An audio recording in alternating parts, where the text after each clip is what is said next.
Another day, another mini vlog na naman tayo mga karimix. For today's video nga, samahan nyo nga akong ibukod yung mga sirang laruan na nga ng Junakis ko na hindi niya nahahanapin at itatapon ko na nga. Mabuti na lang talaga at maaga nga siyang nakatulog dahil maghapon nga din tong hindi natulog. Yes mga karimix, yesterday night pa nga itong time na to. Sobrang antok niya, hindi niya nakinayanan habang nanonood nga ng cellphone sa sopa, ayun nakatulog na. At kung makikita nyo nga mga karimix, ay napakaraming laruan ng Junakis ko. Lubos-lubusin na nga habang tulog. And guys, magpipili ako ng mga laruan ng anak ko. Ayan, ito ko siya ilalagay guys.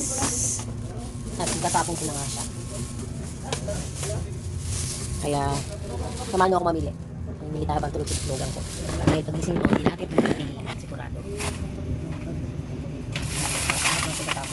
Yan, dalawang malaking drawer ay punong-puno ng laruan plus yung isang storage box at saka nga isang basket. At kumuha nga ako ng isang plastic na pwede kong paglagyan ng mga sirana at katapon-tapon na laruan. Hindi ko ba alam dito sa Junakis ko dahil kahit sira at nakita niya itinapon ko na sa basurahan, kukunin pa niya para ibalik sa dati. Ganon siya makapagmahal ng mga laruan lalo pag binili mo sa kanya. Yung tipong kahit sirang-sira na itatago pa. Pero talagang this time at noon pa naman gusto ko na talagang bawasan at ito't nakatsyempo nga ako ng maaga niyang pagtulog. Kaya may pagkakataon akong mamili at talagang itatapon ko na ang hindi naman dapat na. Sinong relate na magulang dito na talagang binibili natin ng mga Junakis natin ng laruan mapasaya lamang sila? Siguro naman lahat ng parents ganun. Pero may mga parents nga na hindi naman pare-parehas. Idinidepende kasi ng ibang magulang yung ibibigay nila sa anak nila. Hindi naman lahat mga karimix. Sa dami ng laruan to, hindi ko alam kung magkanong total ng lahat ng ito. Kaya yung ibang mga laruan niya, mga mumurahin na nga lamang ang binibili ko dahil ang bilis masira dahil din gawa niya. Okay lang naman kahit mura at hindi naman niya alam kung magkano ang bili doon ang mahalaga sa kanya. Nang matapos nga ako doon sa baba, ito namang mga drawer ang aking iisa-isahin. Dati nga ay walang hilig sa ibang laruan ang Junakis ko, puro animals at dinosaur lamang. Nang mag 3 years old nga siya, nahilig din siya sa mga robot like Bumblebee, Pegatron, etc. Sabayan pa nga ng panonood ng Monster Truck na nahiligan na rin niya. O diba?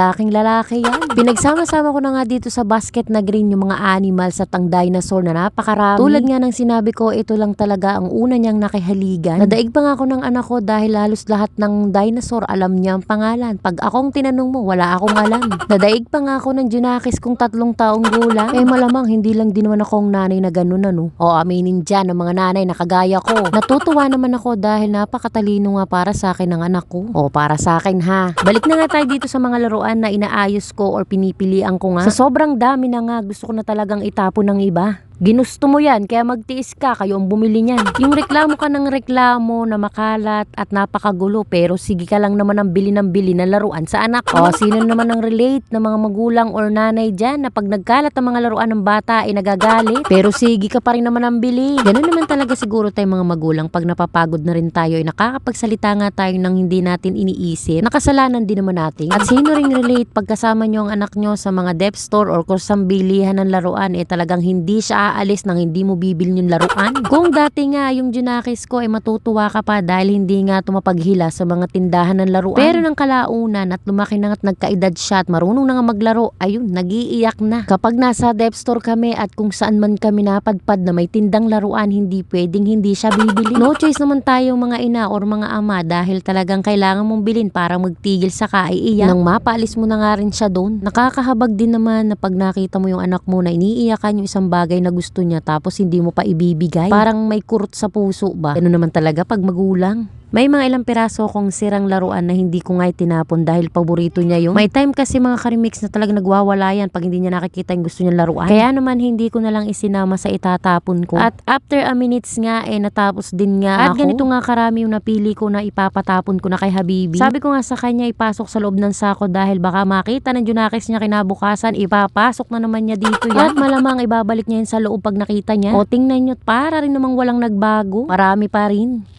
At yun lang for today's video mga karimix. Maraming salamat sa patuloy na panonood.